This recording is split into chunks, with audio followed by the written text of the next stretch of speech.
Acompanyeu-me. Mario. Hola.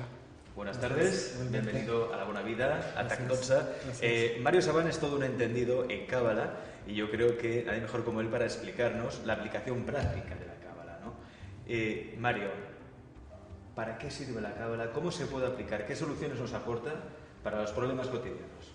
Bueno, mira, en principio cuando hablamos de Cábala hablamos de la tradición judía a nivel místico, lo que sería el estrato más profundo de la Biblia. Toda persona que quiera estudiar Cábala tiene que tener algún conocimiento bíblico, por lo menos tiene que profundizar en temas bíblicos, porque la Cábala básicamente entiende al ser humano en una pluridimensionalidad, es decir, en muchas dimensiones. El ser humano no es un ente biológico, no es solamente un ente emocional, no es solamente un ente intelectual, sino que el ser humano tiene todas las facetas que están en simultánea sobre él, lo cual hace que ahí muchas veces existan conflictos internos que no se puedan resolver sino buscando este equilibrio. Lo que dice la Cábala es, en primer lugar, todos estamos desequilibrados en algún punto y el desequilibrio lo tenemos porque tenemos libre albedrío, somos libres. Ahora, ¿cómo nos ajustamos a un equilibrio relativo? Por eso creamos lo que se llama, o lo han creado los cabalistas a la Edad Media, el árbol de la vida. El árbol de la vida es un sistema, un mapa, por el cual aparecen las 10 dimensiones centrales en los que hay que buscar equilibrio.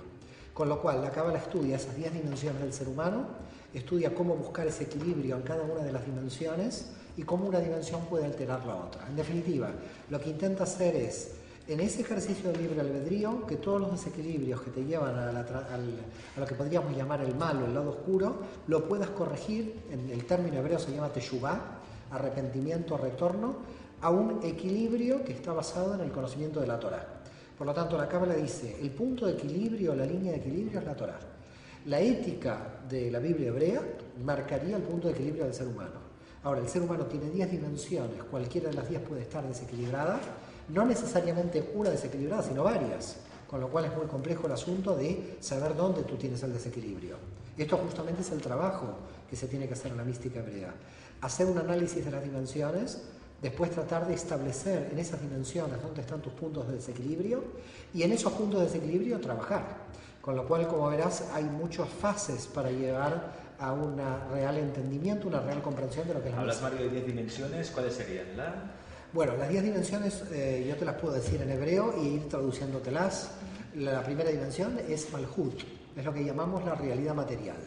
La realidad material en la mística hebrea es la realidad que nosotros percibimos en forma directa por los sentidos, pero que es una realidad falsa, porque en la mística hebrea se llama el primer disfraz. Esto es, que hay 9 dimensiones atrás de la material que cuando tienen un desequilibrio, estas 9 dimensiones que están detrás, que ahora las vamos a analizar también, alteran la dimensión material. Quiere decir que la primera dimensión de análisis sería la materialidad. Cuando yo como, cuando yo bebo, cuando yo estoy viviendo con mi cuerpo, estoy en la materia. Después yo tengo lo que se llama la dimensión de mi ego personal, lo que podríamos llamar la dimensión sexual. En mi ego personal tengo que ver cómo estoy estructurado, es otra dimensión. Ya no es que como, que bebo, sino qué estructura de personalidad tengo. Es decir, no es lo que tengo, sino lo que soy. Son dos cosas diferentes. Lo que tengo es la material, en la primera dimensión analizada. La segunda es quién soy en mi estructura personal. Esa sería la segunda dimensión denominada Yesod, que en hebreo quiere decir el fundamento de lo que soy yo. Después tenemos otra dimensión que es mi lenguaje.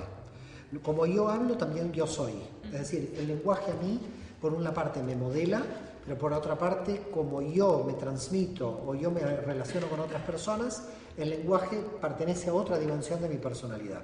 Eso se llama el lenguaje estructurado. Por otra parte, tenemos el lenguaje emocional. Así que ahí tenemos ya 4 dimensiones. La materia, lo sexual egoico o la estructura de la personalidad, el lenguaje estructurado y el lenguaje emocional. El lenguaje emocional es, por ejemplo, una mirada que me estás transmitiendo sin que me hables. El lenguaje no verbal.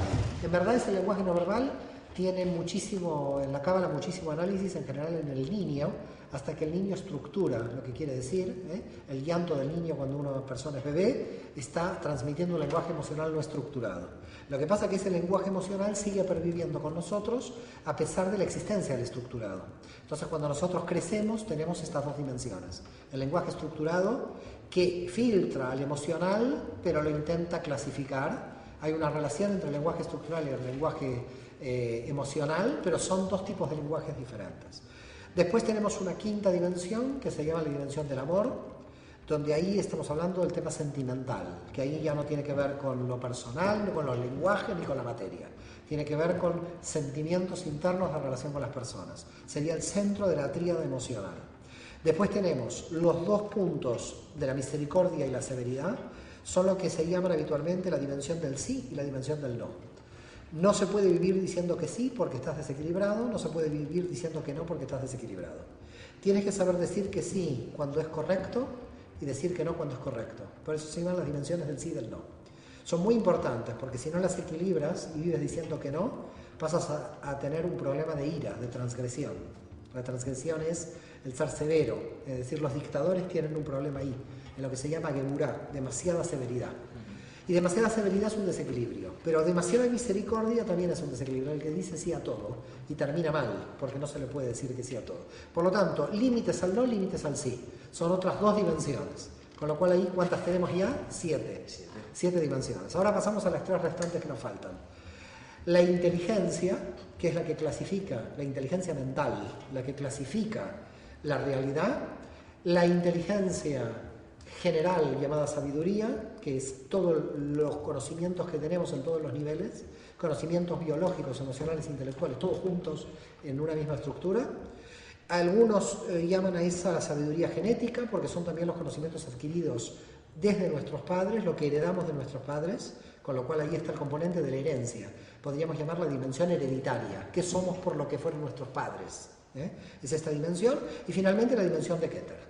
La dimensión de Keter es la mayor, la que se llama la corona, y es la dimensión que más dificultades tiene a la hora de la conceptualización. Porque es la dimensión que